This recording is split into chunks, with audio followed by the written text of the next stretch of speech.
नमस्कार।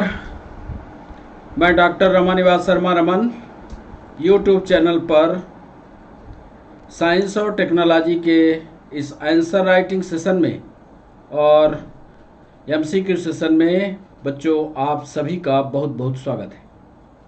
इसके पहले वाले सेशन में भी हमने एमपीपीएससी मेंस के आंसर राइटिंग सेशन को शामिल किया था और बहुत सारे बच्चों के मैसेज आए कि आंसर राइटिंग के सेशन को जरूर रखा जाए। तो आज भी हमने एक सवाल आपके लिए रखा है। एमसीक्यू सेशन हमारा चलता रहेगा और आज का जो एमसीक्यू सेशन है वो नीट के लिए है, पीएनएसटी के लिए है, एमपीएसआई के लिए है, जो ह्यूमन फिजियोलॉजी और जितने भी कॉम्पिटिटिव एग्जाम हैं सबके लिए ज़रूरी होगा। हमेशा की तरह पहले हम आंसर राइटिंग सेशन जो पीएससी मेंस के लिए है उसको करवाएंगे। इसके बाद 15 सवाल कॉम्पिटिटिव एग्जाम पर पूछेंगे आपसे, उसके उत्तर आप करोगे और फिर जब ये सवाल पूरे हो जाएंगे तो उसका एक एक जवाब हम आपके साथ डीप डिस्कशन के साथ समझाएंगे।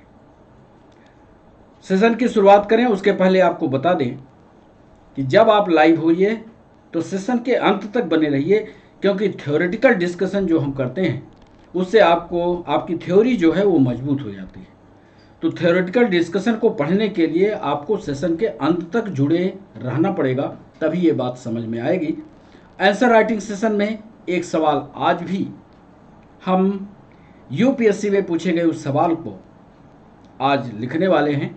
कैसे हम लिखते हैं, कैसे शब्दों का चयन करते हैं, ये आप देखेंगे और उन शब्दों के चयन के आधार पर आप भी इसी तरह के प्रश्न को बनाएंगे और प्रश्नों की शब्द सीमा के आयोग के शब्द सीमा के आधार पर उन उत्तरों को लिखेंगे।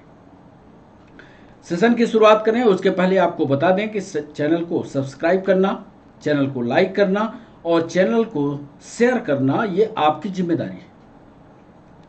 तो चलें सेशन की ओर। और सबसे पहले जो हमारा सेशन आज के शुरुआत का होगा वो होगा आंसर राइटिंग का। यह हमारी क्लास 4 जुलाई वाली शाम को 6 बजे लाइव होगी और जब शाम को 6 बजे लाइव होगी तो लाइव हम भी मिलेंगे।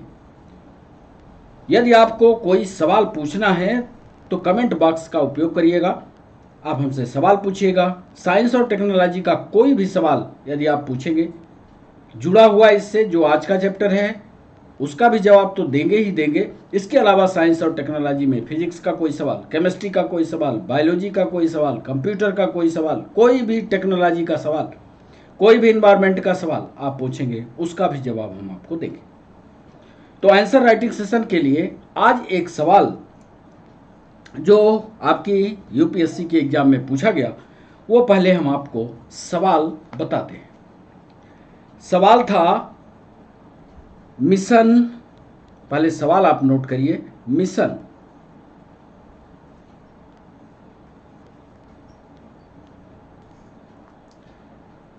इंद्रधनुष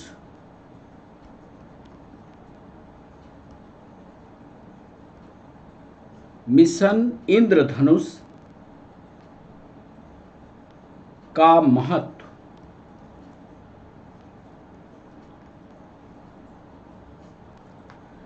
200 शब्दों में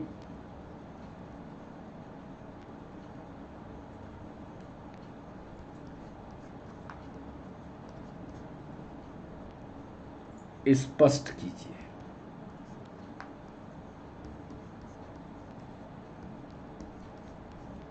बहुत टेक्निकल सवाल नहीं आते, ध्यान दीजिएगा। ये सवाल पूछा है मिशन इंद्रधनुष का महत्व 200 शब्दों में, जनरल सवाल है जिसको आप पेपर पर भी पढ़ते हो। अब वो आयोग ये सवाल पूछ करके आपके लेखन शैली या जीके को समझने की कोशिश करेगा। उसने शर्त सीमा रख दी है कि आपको 200 शब्दों में ही लिखना है। बच्चों जब आप पीएससी के मेंस की कॉपी लिख रहे हो तो प्रत्येक प्रश्न आपको करना है एक ये शर्त, और दूसरी ये शर्त प्रत्येक प्रश्न पर एक निर्धारित समय आपको गुजारना है। इसका भी डिस्कशन हम एक दिन करेंगे। कितना समय एक प्रश्न पर देना है ये भी बताएंगे। तो आपके लेखन की स्पीड ज़्यादा होनी चाहिए, उसके अनुसार होना चाहिए। कितने मिनट आपको मिल रहा है इसका भी आपको ध्यान रखना पड़ेगा। तो आज का सवाल है मिशन इंद्रधनुष का महत्व 200 शब्दों में लिखना है। चलें इस प्रश्न की के उत्तर की शुरुआत करते हैं। हर चीज तथ्यपूर्ण होनी चाहिए, कोई भी लाग लपेट नहीं होना चाहिए आपके उत्तर में। और आप देखिएगा ऐसा ही उत्तर हम लिखने जा रहे हैं। आंसर लिखते हैं और आंसर को अंडरलाइन करते हुए लिखते हैं। जैसे तीर का निशान बनाते हैं ऐसे तीर का निशान बनाते हुए हम लिखते हैं केंद्र सरकार द्वारा, सेंट्रल गवर्नमेंट के द्वारा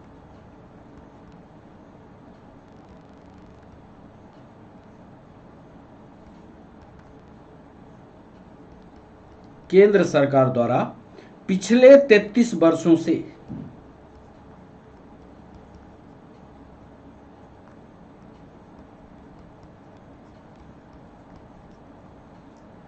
टीकाकरण कार्यक्रम चलाया जा रहा है।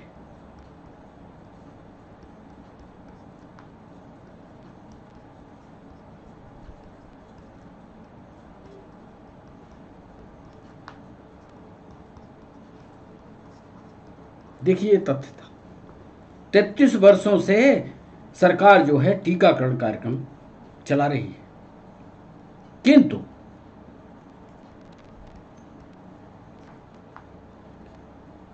अभी तक मात्र डाटा दे रहे हैं, अभी तक मात्र 65%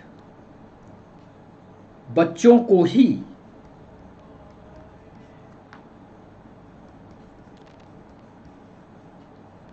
कवर कर पाई है। मतलब ये तय हो गया कि मिशन इंद्रधनुष जो है ये बच्चों के लिए कोई कार्यक्रम है।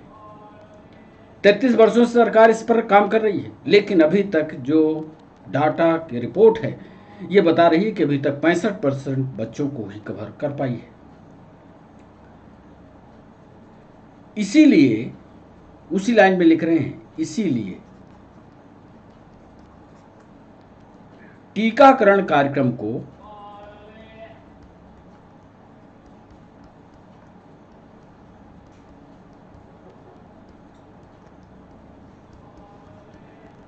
मिशन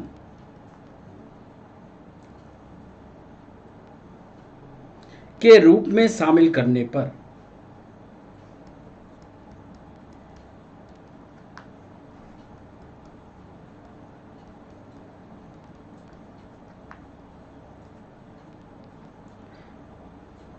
निश्चय ही,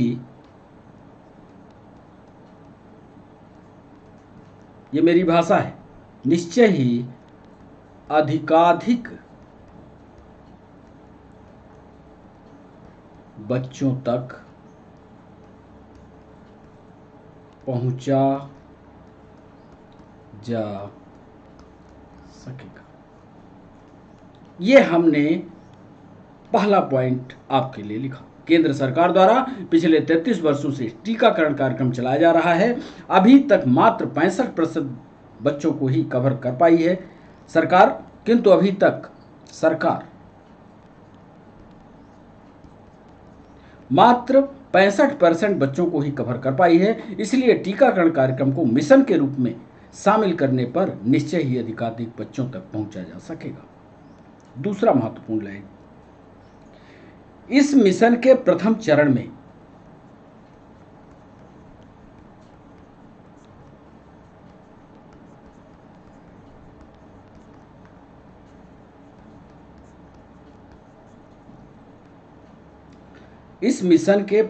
में जिन 201, फिर डाटा दे रहे हैं, जिन 201 पिछड़े जिलों को शामिल किया गया,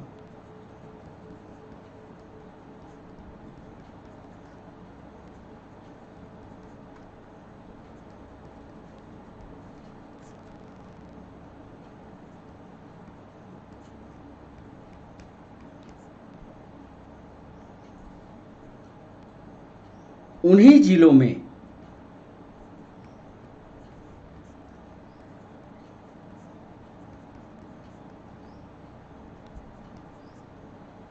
उन्हीं जिलों में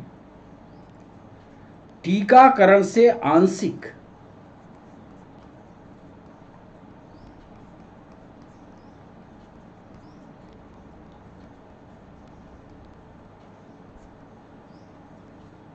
या पूरी तरह से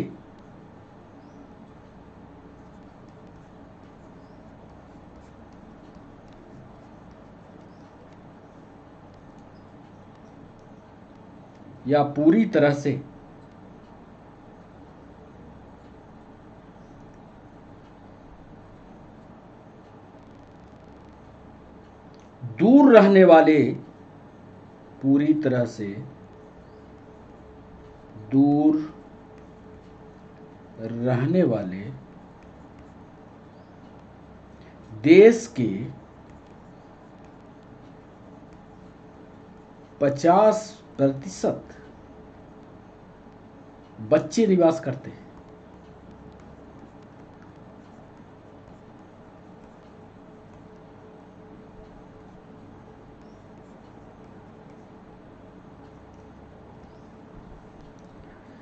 तीसरा महत्वपूर्ण बिंदु एक और शामिल करते हैं, क्योंकि 200 शब्दों में हमें मिशन इंद्रधनुष को बताना है। एक जापानी इंसेफेलाइटिस, इसको बायोलॉजी में हमने कई बार इस रोग के बारे में बताया है, उसी के बारे में लिख रहे हैं। जापानी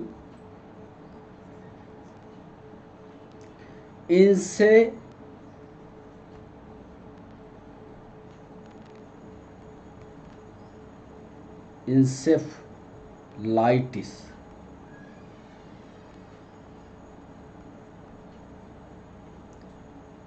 तथा हीमोफिलस इन्फ्लुएंजा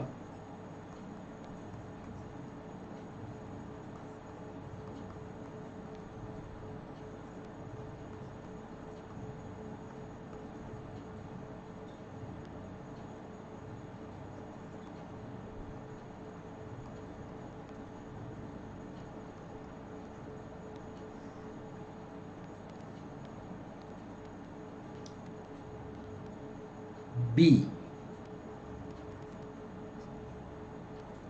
के टीके भी देश के टीके भी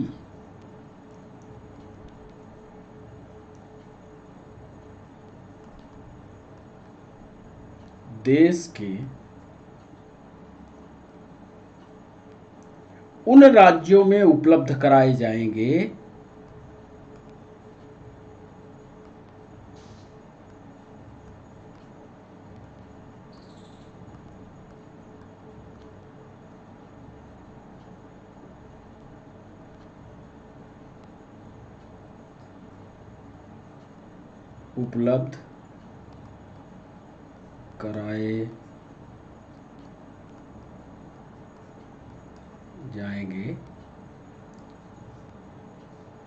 जहां इनका प्रभाव सर्वाधिक है।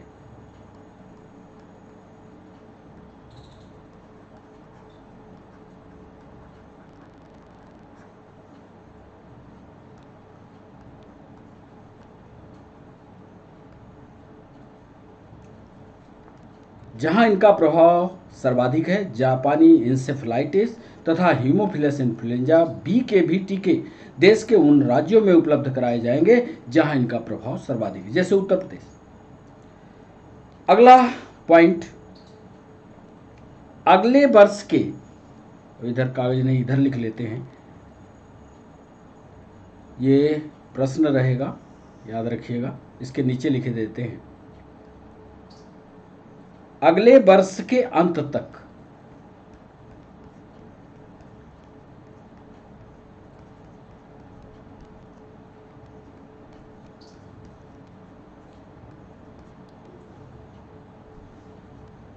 डायरिया के टीके को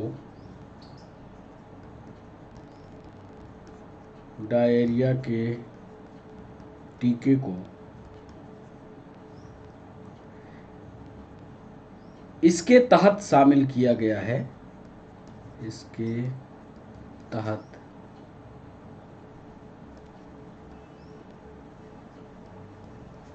शामिल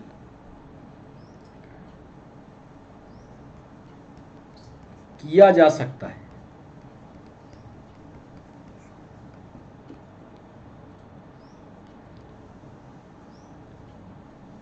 ज्ञात है कि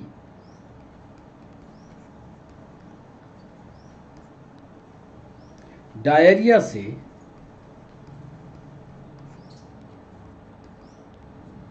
अधिकांश बच्चों की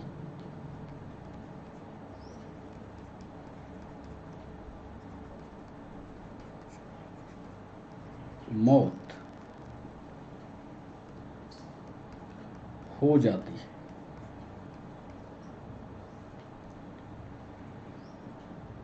और एक महत्वपूर्ण पॉइंट फिर लिखने जा रहे हैं कि सबसे बढ़कर,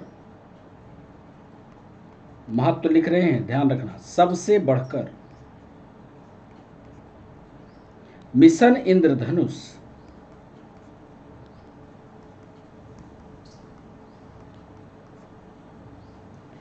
से देश के बच्चों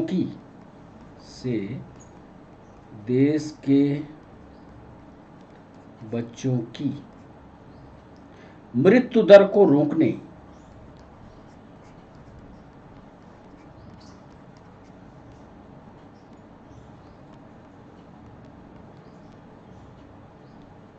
तथा बच्चों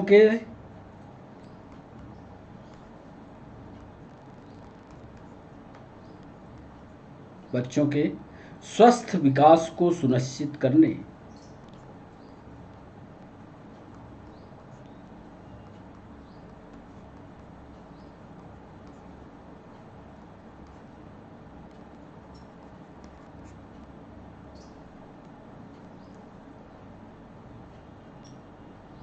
में मदद प्राप्त होगी।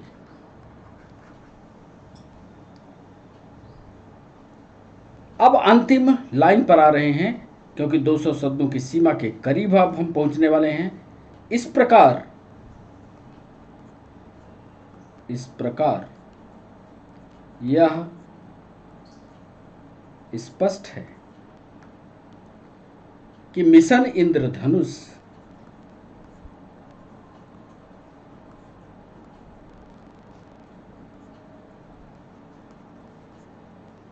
भारत सरकार का एक बृहद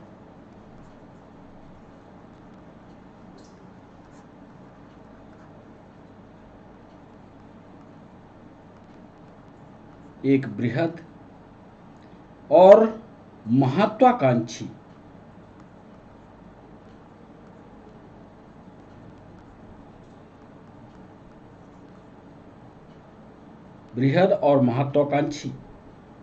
स्वास्थ्य मिशन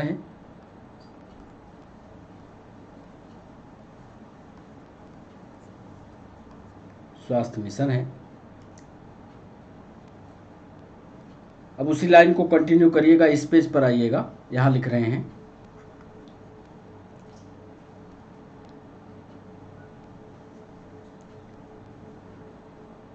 जो देश के बच्चों की मृत्यु दर को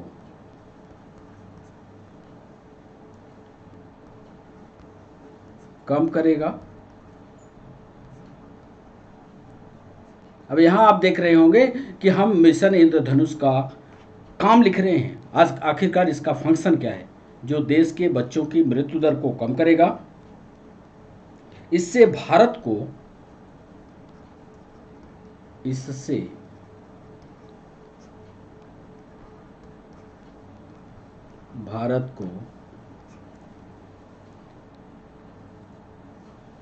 डेवलपमेंट गोल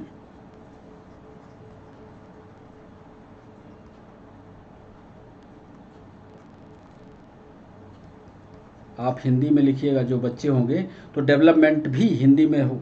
डेवलपमेंट गोल के तहत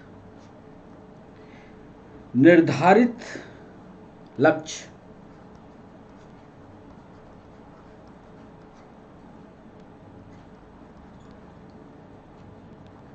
निर्धारित लक्ष्य प्राप्त करने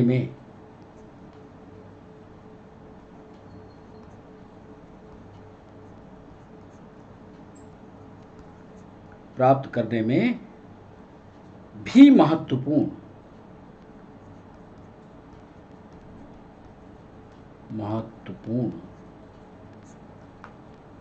मदद मिलेगी। सवाल था हमारा, फिर से सवाल की ओर ले चलते हैं। मिशन इंद्रधनुष का महत्व 200 शब्दों में लिखना था। हमने लिखा अगले वर्ष के अंत तक।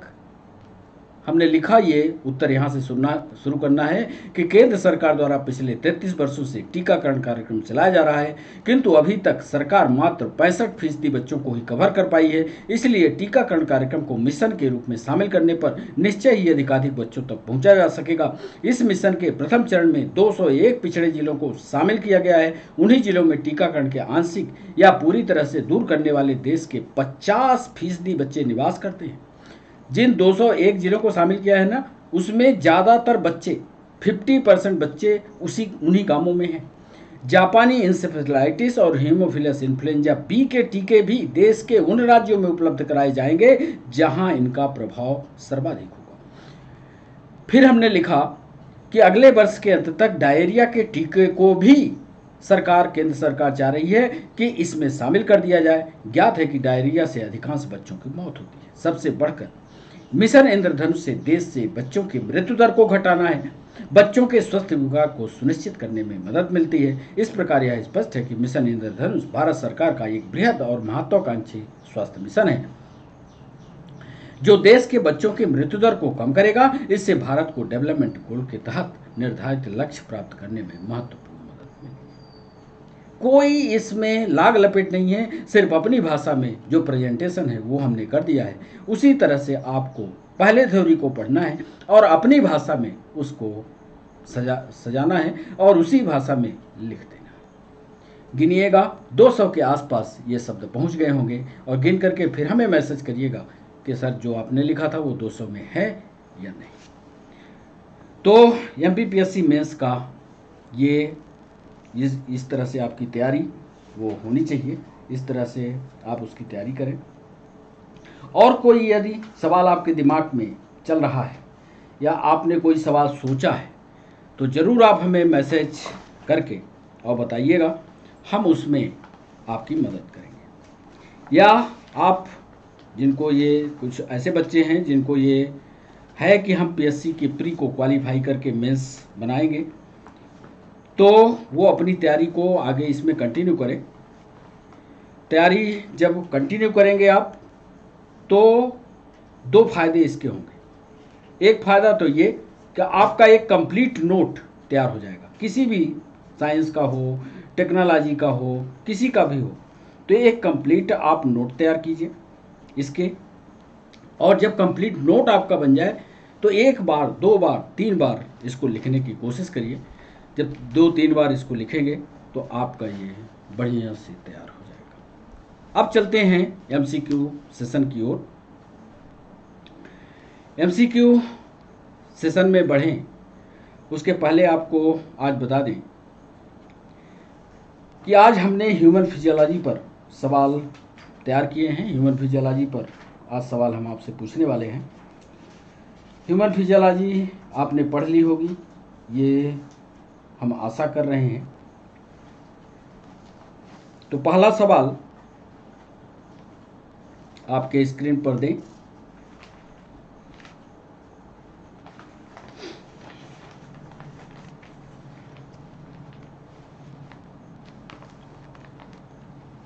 सोच समझ कर करिएगा। आज थोड़ा कठिन सवाल इसलिए कि नीट की परीक्षा पास में है, PNST की परीक्षा पास में है, उसको ध्यान में रखते हुए इन सवालों को शामिल किया है। तो पहला सवाल आपके स्क्रीन पर, मानव में या ह्यूमंस में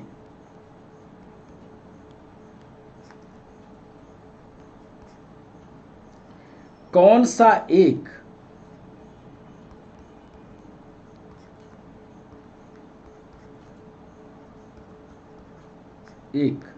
अवशेषी अंग नहीं है? रूडिमेंट्री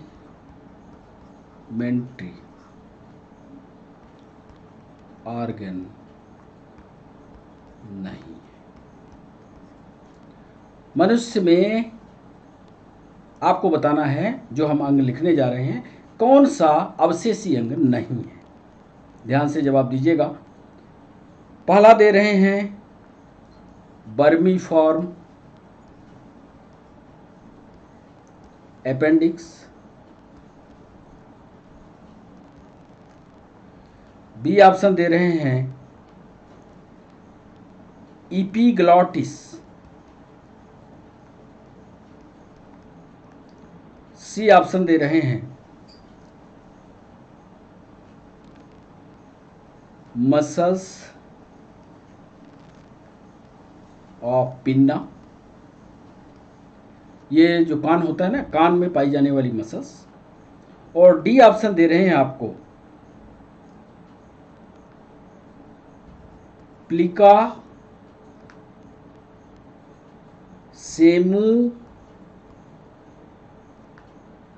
सेमिलूनैरिस। कई बच्चे आज अंग्रेजी में लिख दिया है, अब इसको बदल तो सकते नहीं, अब अंग्रेजी में ही आपको पढ़ना होगा। ये सब ठीक है, इसको निमेषक झिल्ली कहते हैं। निमेषक झिल्ली कहाँ होती है?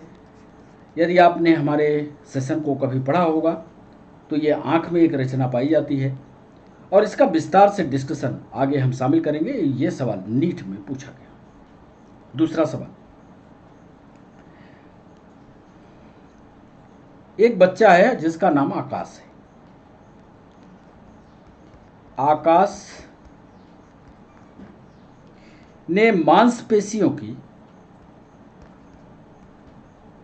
मसल्स की स्थायी स्लाइड, परमानेंट स्थायी स्लाइड देखी। ठीक है, देखा। कौन सा, ध्यान से जवाब करिएगा, कौन सा अपघटक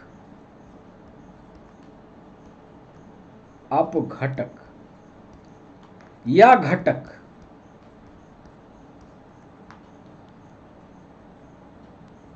उस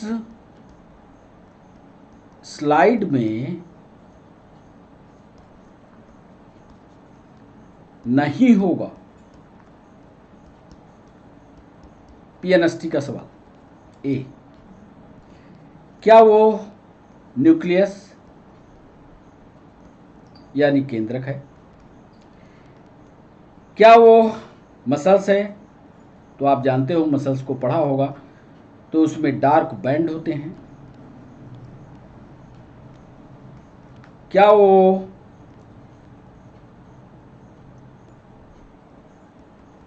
लाइट बैंड है? और डी ऑप्शन दे रहे हैं, क्या वह स्टेम सेल है?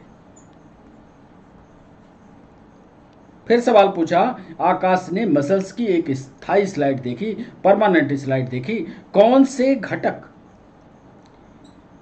या कौन से अपघटक उस स्लाइड में नहीं है? कोशिश करिएगा सवाल का जवाब देने में। नहीं बनेगा, चिंता करने की बात नहीं है। जब हम वापस लौटेंगे तो इन सवालों का पूरा डिस्कशन करेंगे। तीसरा सवाल, एक बच्चा है जिसका नाम संजय है।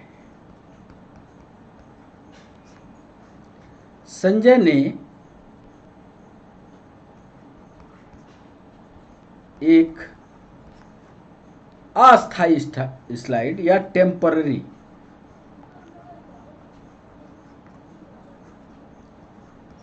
स्लाइड देखी और पाया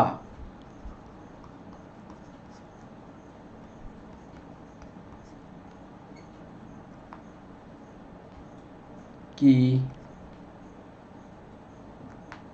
धारियां हैं, लाइनें हैं, धारियां हैं। यद्यपि उसमें बहुत सारे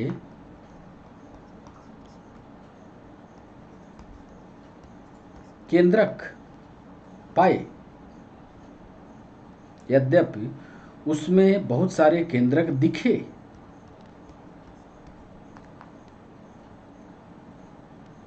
संजय ने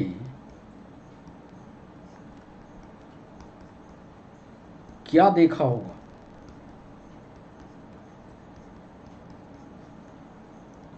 ए, क्या रेखित पेशी यानी स्ट्राइप्ड मसल्स देखी होगी, रेखित पेशी तंतु देखा होगा, फिलामेंट। क्या उसने अनस्ट्राइप्ड अरेखित पेशी तंतु देखा होगा?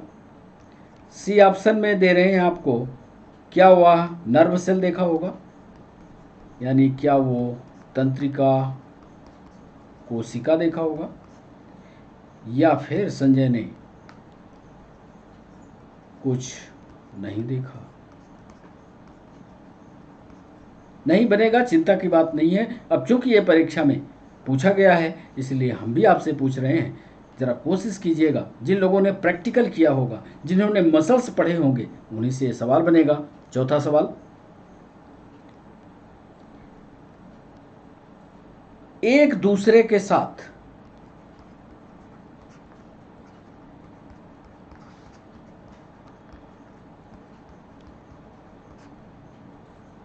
तिरछी रेखाओं के द्वारा, अब यदि आपने मसल्स को ड्रामेटिक पढ़ा होगा, तिरछी रेखाओं के साथ एक दूसरे के साथ तिरछी रेखाओं द्वारा कर लीजिए यहाँ, तिरछी रेखाओं द्वारा जुड़ी हुई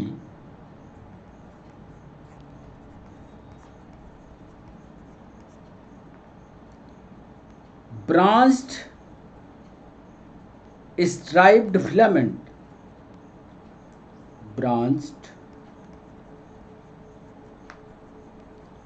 स्ट्राइप्ड फिलामेंट। अंग्रेजी इसलिए लिख रहे हैं क्योंकि बच्चे कहते हैं समझ नहीं आया, इसलिए अंग्रेजी भी लिखा है, इसकी हिंदी भी लिखे देते हैं। ब्रांच्ड स्ट्राइप्ड फिलामेंट यानी शाखित रेखित तंतु हैं, शाखित रेखित तंतु हैं। ये ऑप्शन दे रहे हैं, क्या वह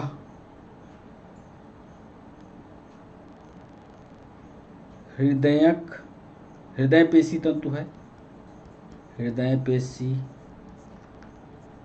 तंतु है?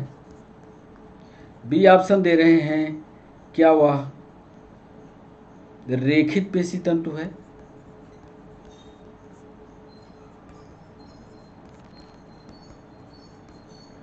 सी ऑप्शन दे रहे हैं, क्या वह अरेखित पेशी तंतु है? और डी ऑप्शन दे रहे हैं नन, यानी इनमें से कोई नहीं। एक दूसरे के साथ तिरछी हैं, यदि आप चित्र देखोगे तभी बनेगा ये जुड़ी हुई ब्रांच्ड स्ट्राइप्ड फिलामेंट। क्या वो कार्डियक है, क्या वो स्ट्राइप्ड है, क्या वो अनस्ट्राइप्ड, क्या नन? पांचवा सवाल,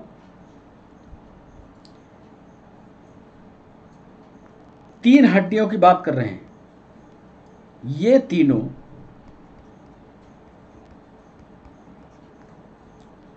हिंदी में नाम लिख रहे हैं, कनार, निहाई और रकाल।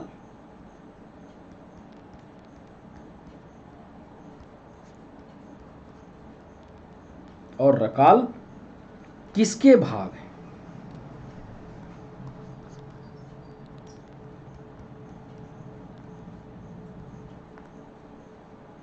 ये इसकी अंग्रेजी मैलियस, इनकस और स्टेपिस।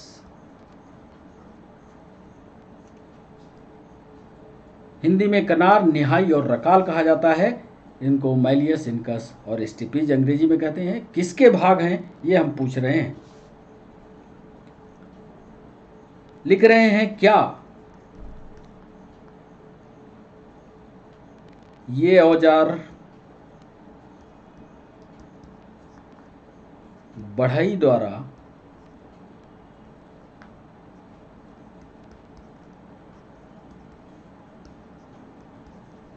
प्रयोग होते हैं? बी ऑप्शन दे रहे हैं मानवीय ह्यूमन आई के पार्ट हैं। सी ऑप्शन दे रहे हैं ह्यूमन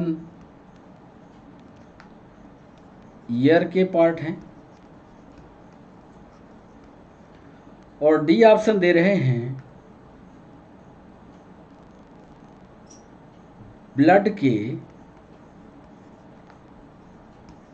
घटक हैं। मैलियस, इनकस, स्टेपिस किसके हैं? बढ़ई के द्वारा प्रयोग होने वाली चीजें हैं। ह्यूमन आई के पार्ट हैं, ह्यूमन ईयर के पार्ट हैं, या ब्लड के कंपोजिशन है। छठवां सवाल, गंभीर अभ्यास के दौरान, मतलब जब आप एक्सरसाइज कर रहे हो, गंभीर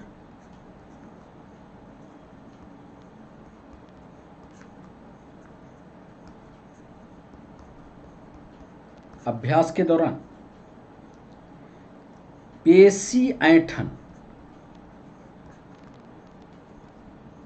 क्रम्प्स जो आते हैं, पेशी ऐंठन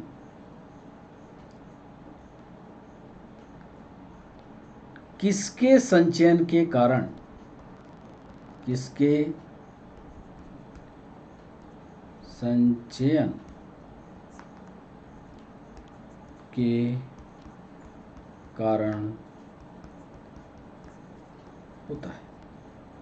ये ऑप्शन दे रहे हैं, जरा सोच समझ कर करिएगा ये सवाल। क्या एल्कोहल सही जवाब होगा? बी ऑप्शन दे रहे हैं क्या वह कार्बन डाइऑक्साइड होगा? सी ऑप्शन दे रहे हैं लैक्टिक एसिड और कार्बन डाइऑक्साइड होगा? और डी ऑप्शन दे रहे हैं केवल लैक्टिक एसिड। तो ये छठवां सवाल था। सातवां सवाल, इंटरनल रेस्पिरेशन, आंतरिक श्वसन या अंतः श्वसन?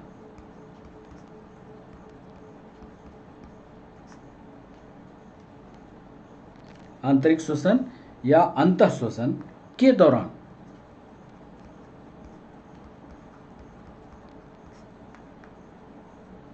रिब्स जो होती हैं, यानी पसलियां,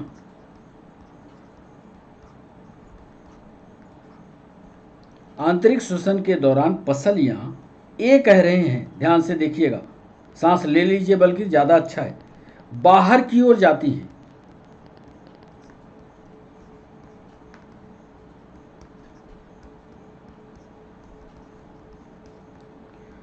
बी ऑप्शन दे रहे हैं अंदर की ओर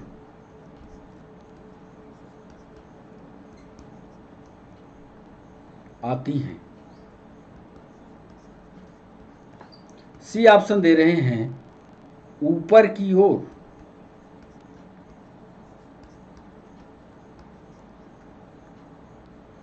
जाती हैं। और डी ऑप्शन दे रहे हैं ऊपर और अंदर, ऊपर और अंदर की ओर। अंतः श्वसन के दौरान एक्सटर्नल रेस्पिरेशन नहीं कर रहे हैं, इंटरनल रेस्पिरेशन के दौरान पसलियां बाहर की ओर जाती हैं, अंदर की ओर आती हैं, ऊपर की ओर जाती हैं, ऊपर और अंदर की ओर जाती है। 8वां सवाल,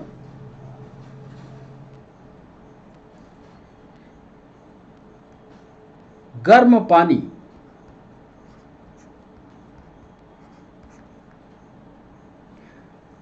से स्नान, नहाने से या मालिश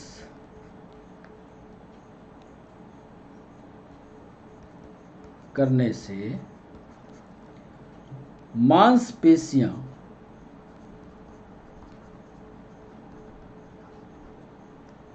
मांसपेशियों में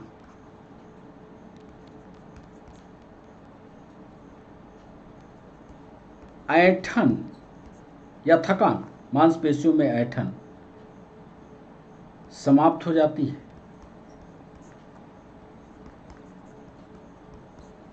प्रैक्टिस करिएगा इसकी। गर्म पानी से नहाइए या गर्म पानी से मालिश कीजिए, जो आपके पेशियों में थकान है वो चली जाती है, ऐंठन समाप्त हो जाती है। क्या कारण हो सकता है?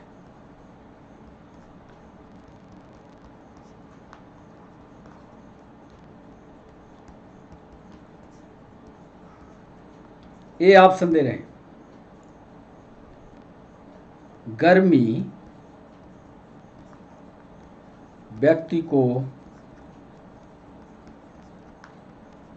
अधिक सहज बनाती है। बी ऑप्शन दे रहे हैं, मालिश के दौरान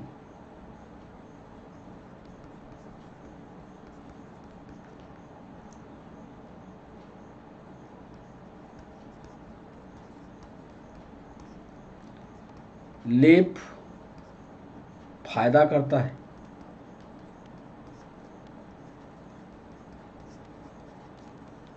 सी ऑप्शन दे रहे हैं, मसाज या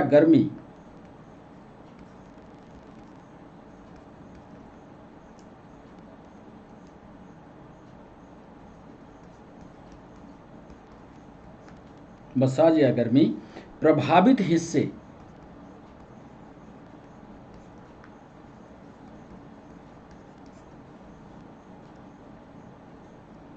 में ब्लड सर्कुलेशन बढ़ा देते हैं। और डी ऑप्शन दे रहे हैं, आराम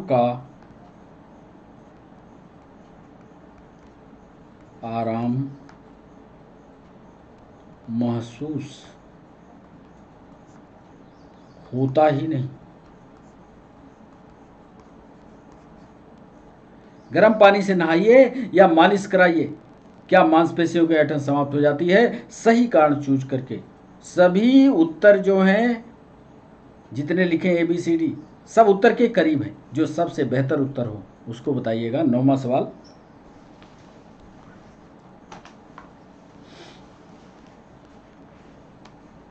अटैच बोन को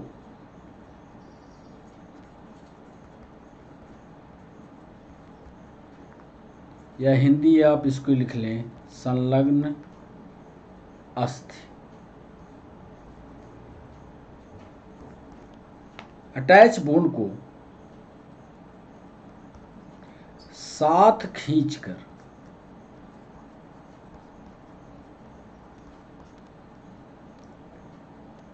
संधि को बंद करना, अटैच बोन को साथ खींचकर, स्केलेटन सिस्टम आपने पढ़ा होगा, जरा प्रैक्टिकल उसको अनुभव कीजिएगा तभी ये उत्तर बनेगा। अटैच बोन को साथ खींचकर संधि, संधि का मतलब यहां पर ज्वाइंट से है, ज्वाइंट से, ज्वाइंट को बंद करना कहलाता है।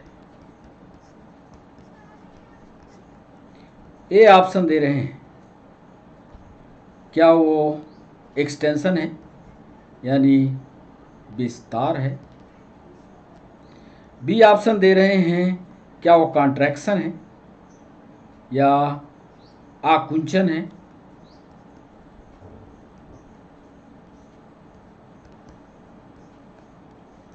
सी ऑप्शन दे रहे हैं, अभिवर्तन है। और डी ऑप्शन दे रहे हैं, क्या वो अपवर्तन है।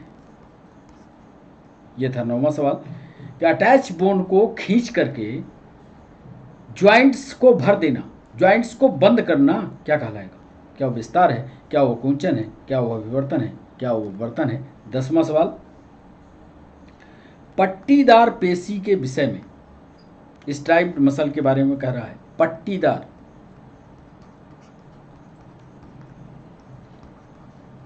पेशी के विषय में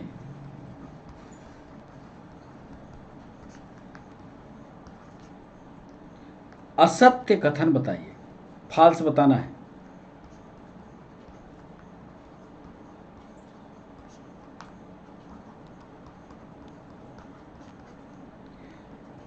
ए ऑप्शन दे रहे हैं, अस्थियों से जुड़ी हुई हैं।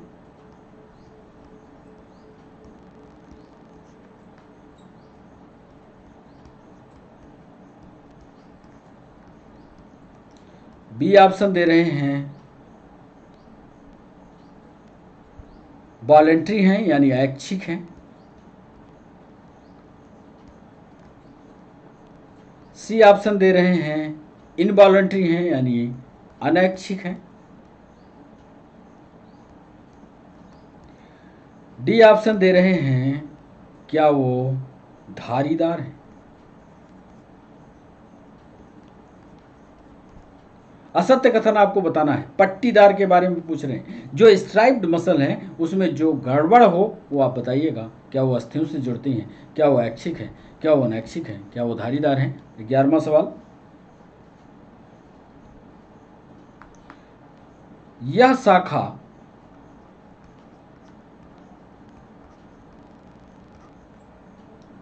अस्थियों के सिरों को ढकता है। यह शाखा अस्थियों के सिरों को ढकता है और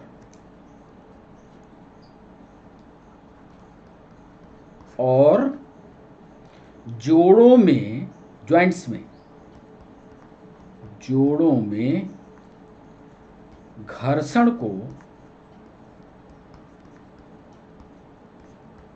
कम करता है।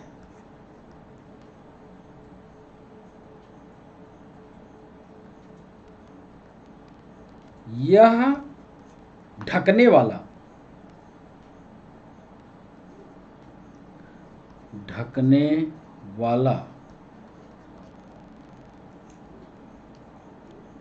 क्या है।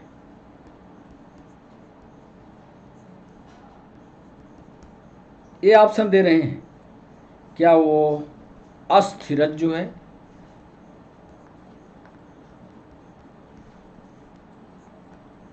बी ऑप्शन दे रहे हैं, क्या वह उपास्थि है, बोन है कि कार्टिलेज है कि मसल है, मांसपेशी है। और डी ऑप्शन दे रहे हैं, क्या वह कंडरा है या टेंडन है। 12वां सवाल, किस प्रकार की पेशी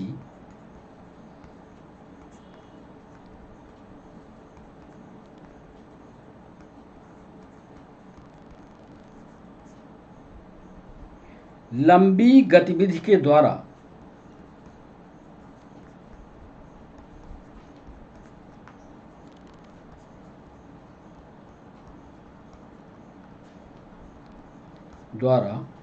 थक जाती है। उस पेशी का प्रकार बताना है आपको, किस प्रकार की पेशी लंबी गतिविधि के द्वारा थक जाती है ये बताना है। क्या वो कार्डियक मसल है।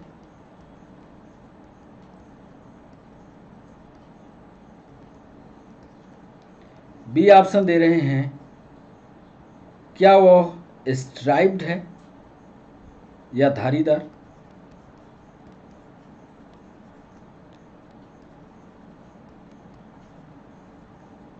सी ऑप्शन दे रहे हैं, पेशी थकती ही नहीं। और डी ऑप्शन दे रहे हैं, अनस्ट्राइप्ड।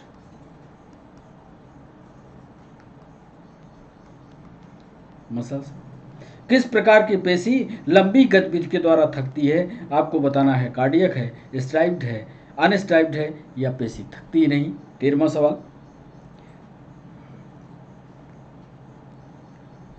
नीचे दिए गए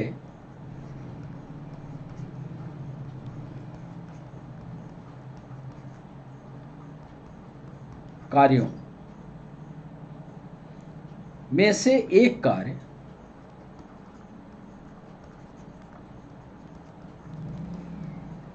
यूपीएससी का सवाल है। नीचे दिए गए कार्यों में से एक कार्य श्वास नली में, नीचे दिए गए कार्यों में से एक कार्य श्वास नली यानी ट्रैकिया, श्वास नली में सी आकार वाले, सी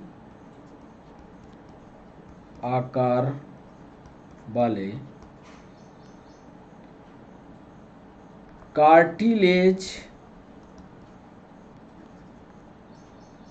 उपास्थि, कार्टिलेज युक्त बलयों द्वारा नहीं किया जाता।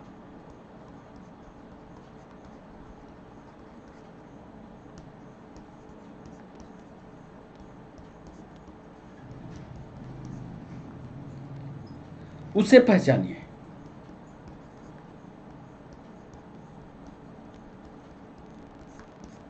ए ऑप्शन दे रहे हैं,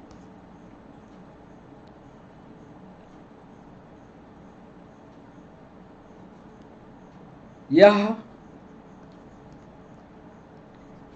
आधार या बेस, आधार प्रदान करता है। बी ऑप्शन दे रहे हैं, यह ऑक्सीजन के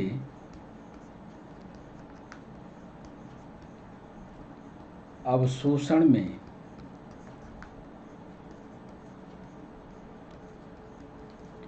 मदद करता है। सी ऑप्शन दे रहे हैं, यह हवा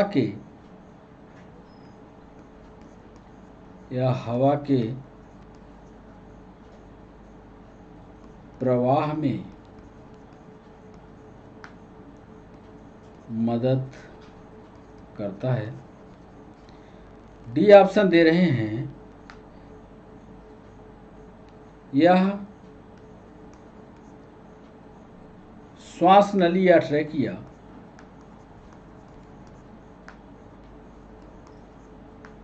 मुड़ने से बचाता है।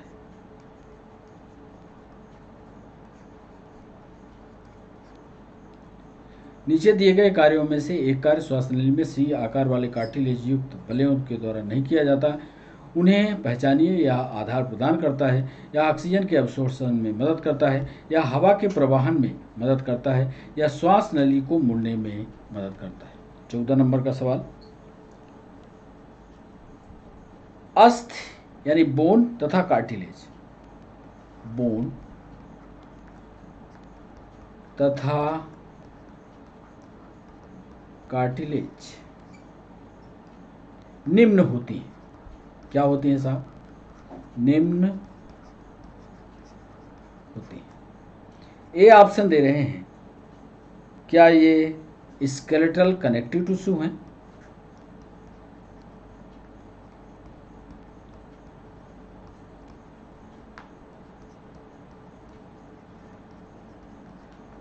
मतलब कंकाल संयोजी ऊतक है। बी ऑप्शन दे रहे हैं, क्या ये मस्कुलर टिश्यू हैं?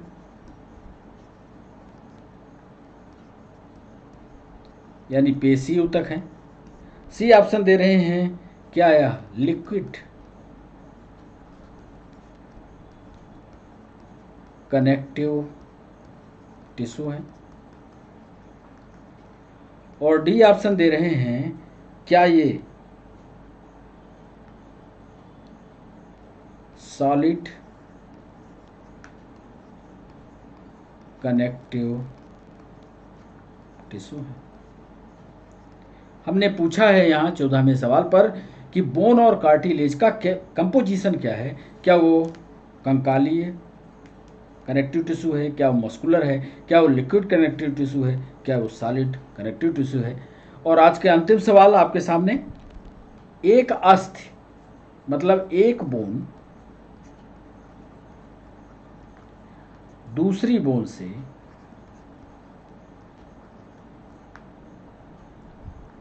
किसके माध्यम से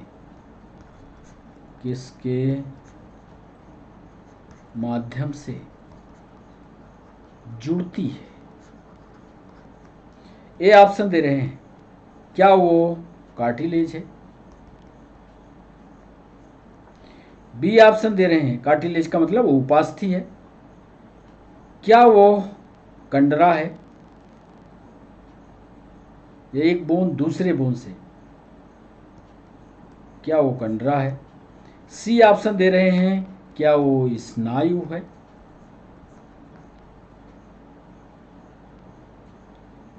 इसको लिगामेंट बोलते हैं। और डी ऑप्शन दे रहे हैं, क्या वो कंडरा और स्नायु दोनों हैं। 15वें सवाल पर हमने पूछा कि एक बोन दूसरी बोन से किसके माध्यम से जुड़ती है, तो आपको जवाब देना है, क्या वो कार्टिलेज है, क्या वो कंडरा है, क्या वो लिगामेंट है, और क्या वो कंडरा और स्नायु दोनों है। तो ये थे 15 सवाल, आपने इनके जवाब किए होंगे। आप बारी है सही उत्तर बताने की, सही उत्तर पर ले चलें। उसके पहले आपको ये बता दें कि आप ये कुल मिलाकर कैलकुलेट कीजिएगा कितने सवाल आपसे बने हैं, फिर हमें मैसेज कीजिएगा उसी समय कमेंट बॉक्स में कि कितने बच्चों के कितने सही आए। तो पहला सवाल का जो हम डिस्कशन बताने जा रहे हैं उसको ज़रूर ध्यान से सुनिएगा, और चाहे तो आप डिस्कशन को लिख लीजिएगा, क्योंकि हम ज़्यादा लिखेंगे तो फिर हाथ दर्द करेगा, इसलिए लिखते नहीं हैं। हम डिस्कशन आपको बताते हैं कि मानव में कौन सा एक रूडिमेंट्री आर्गन नहीं है। ध्यान से इसको सुनिएगा कि इसमें जो प्लीका सेमीलुनैरिस है, निमेषक झिल्ली है, इसका सही जवाब है। आँख के एक कोने पर, नाक साइड में जब उंगली आप टच करिएगा तो एक बंटी जैसी रचना दिखती है, इसी को कहते हैं निमेषक झिल्ली। यह रूडिमेंट्री आर्गन नहीं है, बाकी सब रूडिमेंट्री आर्गन है। इसके बारे में आपको बता दें कि जीवों के वो अंग जो पूर्वजों में क्रियाशील थे लेकिन वर्तमान में क्रियाहीन हैं, अवशेषी अंग कहलाते हैं। ये जैव विकास को प्रमाणित भी करते हैं। मनुष्य में लगभग 180 अवशेषी अंग पाए जाते हैं, नोट कर लेना, यूपीएससी का सवाल। मनुष्य में लगभग 180 रूडिमेंट आर्गन पाए जाते हैं, 180। शरीर के बाल, कान, ear muscles, caudal vertebra, vermiform appendix, plica semilunaris आदि प्रमुख अवशेषी अंग के रूप में हैं। जबकि संरचनात्मक रूप से एक समान अंगों को, यदि संरचना में दो अंग समान दिखें, ये नीट में सवाल पूछा गया था, यदि संरचना में दो अंग समान दिखें तो उनको समजात अंग या होमोलॉगस आर्गन कहते हैं, जबकि कार्यात्मक रूप से जब समान होते हैं तो इनको फाइलोजेनेटिक आर्गन कहते हैं, समवृत्त अंग कहलाते हैं। दूसरा सवाल हमने पूछा, आकाश ने मसल्स की स्थायी स्लाइड देखी, कौन से अपघटक या घटक उस स्लाइड में नहीं रहे होंगे। जब उसने स्थायी स्लाइड बनाई होगी तो एक चीज मसल्स में नहीं होगी, वो होगी स्टेम सेल, या इसी को द्रुमिका कोशिका, द्रुमिका हिंदी में कहते हैं। ध्रुविका कोशिका नहीं होती। ध्रुविका ऐसी कोशिकाओं में पाई जाती है जिन्हें स्वतंत्र रूप से गति करना, जो फ्रीली जो है एक स्थान से दूसरे स्थान की ओर जा सके, उनके लिए पाई जाती है। मसल्स वाला चैप्टर थ्योरेटिकल मजबूत कीजिएगा। मसल्स से ज़्यादा सवाल आते हैं, खासकर नीट पीएनएसटी, तो ये बच्चे मसल्स के चैप्टर को पूरा कीजिएगा। नहीं बनेगा तो आप हमें मैसेज कीजिएगा, मसल्स के चैप्टर को हम पढ़ाएंगे। तीसरा सवाल था, संजय ने एक टेम्पररी स्लाइड देखी और पाया कि धारियां हैं, यद्यप उसमें बहुत सारे केंद्रक दिखे। संजय ने क्या देखा होगा? जब बहुत सारे न्यूक्लियस हैं तो वो पक्का है कि वो स्ट्राइप्ड मसल रही होगी, रेखित पेशी का तंतु रहा होगा। रेखित पेशी की संरचना धारियों की तरह होती है और ये कोशिकाएं बहुकेंद्र की होती हैं, ये इसकी विशेषता है। अतः स्लाइड में दिखाई देने वाली धारियां रेखित मांसपेशी तंतु है।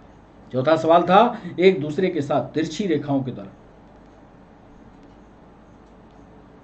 जुड़ी हुई शाखित रेखित तंतु है, हृदय पेशी है, रेखित पेशी है, अरेखित पेशी है या नन? इसका सही जवाब है, कभी आपने हार्ट की संरचना में पेशियों को पढ़ा होगा तो ये उत्तर होगा हृदय पेशी तंतु। हृदय पेशी तंतु एक प्रकार का फाइबर है, एक तंतु है, फिलामेंट है। यह हृदय की गति को कंट्रोल करता है। ध्यान से सुन रहे हैं, हृदय की गति को कंट्रोल करता है। यह एक दूसरे के साथ तिरछी रेखाओं के द्वारा जुड़ा हुआ शाखित रेखित तंतु है। आप हार्ट की संरचना में देखोगे तो चारों तरफ इस तरह की लाइनें जो है उभरी हुई दिखाई देती हैं, यही है शाखित रेखित तंतु। पांचवा सवाल, ये तीनों हड्डियां मैलियस, इनकस और स्टिपिस, मानवीय कान में 3 हड्डियां पाई जाती, इसको आपने कर लिया होगा, पक्का है। कनार, निहाई और रकाल, हिंदी में इनको बोला जाता है, तो नाम पढ़े रहिएगा। गंभीर अभ्यास के दौरान पेशियों में थकान, ऐंठन हुआ, किसके संचयन के कारण? बहुत सारे बच्चे ने इस पर सी जवाब लगाया होगा, गलत है। इसमें केवल और केवल लैक्टिक एसिड का जमाव होता है। लैक्टिक अम्ल विभिन्न जैव रासायनिक प्रक्रियाओं के प्रमुख भूमिका निभाने वाला एक रासायनिक यौगिक है। इसमें इसे सर्वप्रथम लैक्टिक एसिड की खोज जो है स्वीडन के रसायन विज्ञान शास्त्री कार्ल वीलेसील बिलगित किया था। इनका स्वीडन वैज्ञानिक ने किया था, बस इतना जान लो, स्वीडन वैज्ञानिक ने किया था। और इसका ये एक प्रकार का, ये भी सवाल पूछा गया, ये एक प्रकार का कार्बोक्सिलिक अम्ल है। नीट वाले बच्चे खासकर पढ़ लेना, ये कार्बोक्सिलिक अम्ल है और इसका सूत्र होता है C3H6O3। तो सूत्र भी पढ़ना। 7वां सवाल है, अंतः श्वसन के दौरान, लो अंदर सांस खींचो, बताओ, अंतः श्वसन के दौरान पसलियां बाहर की ओर जाती, करो इंटरनल रेस्पिरेशन। सांस जब अंदर गई तुम्हारे पेट में तो पसली कहां गई? देखो, तो ये बाहर की ओर जाती है। अंतः श्वसन के दौरान पसलियां बाहर की ओर जाती हैं क्योंकि अंतः श्वसन में हम वायु को अंदर लेते हैं, जिससे फेफड़े फूलते हैं और पसलियां बाहर की ओर चली जाती हैं। गर्म पानी से स्नान या मालिश करने से मांसपेशियों में ऐंठन समाप्त हो जाती है। क्या कारण हो सकता है? ये बहुत सीधा कारण है कि मसाज करने से, हाथ पैर दबाने से जो प्रभावित हिस्सा होता है वो गर्म हो जाता है, और गर्म हो जाने से ब्लड सर्कुलेशन बढ़ जाता है। मसाज या गर्म पानी छूने से जो ब्लड सर्कुलेशन है वो ताकतवर हो जाता है। गर्मी के कारण रक्त के प्रवाह की दर बढ़ती है। अतः मांसपेशियों में मसाज गर्म पानी से की जाती है, जिससे पेटियों के ऐंठन दूर हो जाए। अगला सवाल हमने पूछा था कि अटैच्ड बोन को साथ खींच करके संधि को बंद करना क्या कहलाता है? तो ये कहलाता है कॉन्ट्रैक्शन या आकुंचन। जब पेशियों के संकुचन द्वारा अस्थियों को खींच करके संधि को बंद किया जाता है तो इसे आकुंचन कहा जाता है। इसको भी पढ़ना, बोन्स वाले चैप्टर में मिलेगा। 10वां सवाल हमने पूछा था, पट्टीदार पेशी के विषय में असत्य कथन बताइए। तो पट्टीदार की जितनी भी पेशी होगी वो हमारी मर्जी के खिलाफ काम करती है। पट्टीदार यानी ये कुल मिलाकर के अनैच्छिक होती हैं, इनवॉलंटरी होती हैं। पट्टीदार पेशी अस्थियों से जुड़ती हैं या धारीदार तथा ऐच्छिक होती हैं। सॉरी, हाँ, असत्य कथन बताना था, असत्य, तो ये अनैच्छिक होते हैं। 11वां सवाल था, यह शाखा अस्थियों के सिरों को ढकता है। अस्थियों के सिर को, बोन्स आप पढ़ोगे, आप अपनी किताब खोलो, बोन्स के ऊपर कैप लगती है, वो कैप जो है याद रखना हमेशा कार्टिलेज की बनी होती है। उपस्थित अस्थियों के सिरों को ढकना और जोड़ों के घर्षण को, ह्यूमरस देखना, ह्यूमरस के ऊपर एक कैप दिखता है, कार्टिलेज का बना होता है। 12वां सवाल, किस प्रकार की पेशी लंबी गतिविधि के द्वारा थकती है? धारीदार पेशी यानी स्ट्राइप्ड मसल्स लंबी गतिविधि जैसे व्यायाम आपने किया, एक्सरसाइज आपने की, थक जाती है, क्योंकि उपलब्ध एटीपी की मात्रा पेशियों द्वारा पूरी उपयोग कर ली जाती है, इसलिए स्ट्राइप्ड मसल्स जो होते हैं वो थकते हैं। अगला सवाल, नीचे दिए गए कार्यों में से एक कार्य श्वास नली में सी आकार वाले कार्टिलेज युक्त बलयों के द्वारा नहीं किया जाता। आप याद करो, ट्रैकिया कैसी होती है, याद करो, ऐसी होती है ना, ऐसे हमने कई बार बताया है, ऐसे ऐसे ये फोल्ड की बात हम कर रहे हैं, ये फोल्ड, इन फोल्ड पर हमने सवाल बनाया है। तो युक्त बलयों द्वारा नहीं किया जाता, जो नहीं किया जाता वो कार्य कौन सा है? तो वो ऑक्सीजन के अवशोषण में, ये बलय ऑक्सीजन का अवशोषण थोड़ी करते हैं, क्या करते हैं? यह ऑक्सीजन के अवशोषण में मदद करता है। अगला सवाल 14 नंबर का, बोन और कार्टिलेज निम्न में से क्या होती है? तो बोन और कार्टिलेज के चैप्टर में आपने पढ़ा होगा कि बोन और कार्टिलेज ये दोनों कंकाली ऊतक है, स्केलेटल कनेक्टिव टिश्यू हैं, कंकाली ऊतक हैं। और आज के सेशन का अंतिम सवाल, एक बोन और दूसरी बोन के माध्यम से जुड़ती है, तो उसको जोड़ने वाला कुछ नहीं, लिगामेंट होता है। जब हड्डी से हड्डी जुड़ती है तो उसको लिगामेंट कहते हैं। एक अस्थि अन्य अस्थि से स्नायु या लिगामेंट के द्वारा संयोजित होती है। स्नायु तंतुमय ऊतक के समानांतर सूत्रों के लंबे पट्ट होते हैं, इनमें से दो अस्थियों के दोनों सिरे जुड़ते हैं। तो आज का सेशन यहीं पर रोकना होगा। यह हमारी क्लास शाम को ठीक 6 बजे लाइव होगी। आप 6 बजे लाइव हमें मिलिएगा। उस समय जो भी आपके सवाल होंगे पूछिएगा। और जो ये हमने प्रश्न आपको मेंस के लिए बताया है, तो ये सिर्फ मेंस के लिए नहीं है, उन बच्चों के लिए भी ये प्रश्न काम करेंगे जो कॉम्पिटिटिव एग्जाम के नोट्स बना रहे हैं। नोट्स बनाने की कोशिश इसी तरह से आप करिए, और यदि आप ऐसी तैयारी करते हैं तो आगे की मंजिलें आपके लिए आसान होगी। तो बच्चों, आज की क्लास को अब यहीं पर रोकना होगा। चैनल को सब्सक्राइब करना, चैनल को लाइक करना और चैनल को शेयर करना मत भूलिएगा। तो फिर चलने का हुआ समय, बाय बाय और नमस्कार।